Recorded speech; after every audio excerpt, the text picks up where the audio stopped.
என்னாச்சு? ஏன் உஷா, ஏரோப்ளேன்ல இருந்து குதிச்சா செத்து போயிடுவான்னு சொன்னாங்களே, நீ இன்னும் சாகலையா? நீ இன்னும் சேஞ்ச் ஆகலையா? நான் திரும்பிட்டேன்.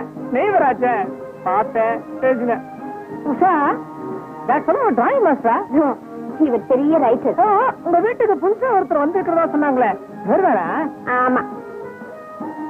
ஹலோ ஹலோ, திங்க் பண்றீங்களா? பண்ணுங்க பண்ணுங்க. நீங்க எப்படி திங்க் பண்றீங்க நான் பாத்துட்டு இருக்கேன். டிஸ்டர்ப் பண்ண மாட்டேன். உங்களை தான் எழுதுறதுக்கு என்ன வேணும்? முதல்ல மூளை வேணும், அப்புறம் பேப்பர் பேனா வேணும். முதல்ல எழுந்து போ. யூனிட் போட்டு விட்டா. ஆமா, இவர் யாரு? நேபர், பக்கத்து எஸ்டேட் ஓனரோட சார். ஆமா, we are very rich. உஷாவை என் ஃபாதர் பொண்ணு கேட்டா, எனக்கு தான், பட் இவ முடியாதுன்னு சொல்லிட்டா இல்லையா? அதுக்காக நான் ஃபீல் பண்ணல. I have a fine girl. She looks very nice. நான் வரேன். ரைட்டர், நான் லவ் அஃபேர்ல ஃபெயில் ஆயிட்டா உங்ககிட்ட சொல்றேன். அதை வச்சு நீங்க ஒரு கதை எழுதுங்க. எனக்கு லேடி கிடைக்கல, இன்னும் உங்களுக்கு ஒரு ஸ்டோரி கிடைக்கும் இல்லையா? நான் வரேன். புத்திசாலியான பையன். எப்படி சொல்றீங்க? தோல்வி எதிர்பார்த்தே காதலிக்கிறான் இல்லையா? So he is a very peculiar character. நீங்க மட்டும் என்னவா?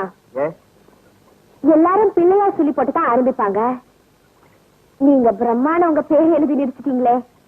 பிள்ளையாருக்கு என்ன மதிப்பு உண்டோ அந்த மதிப்பு இந்த பிரம்மாவுக்கு உண்டு. உங்ககிட்ட ஒண்ணு கேட்கணும்னு நினைச்சேன். Go ahead. உங்க உண்மையான பேரு பிரம்மா தானே? இல்ல, கௌதமன். கௌதமன். புத்தரோட பேரு நல்லா தானே இருக்கு? பொருத்தமா இல்ல. கௌதமன் ஆசைகளை அடக்கினவன், நான் அப்படி இல்ல. ஆசைகளை அடக்க முடியாதவன், அப்படி அடக்கிறது தப்புன்னு சொல்றேன்.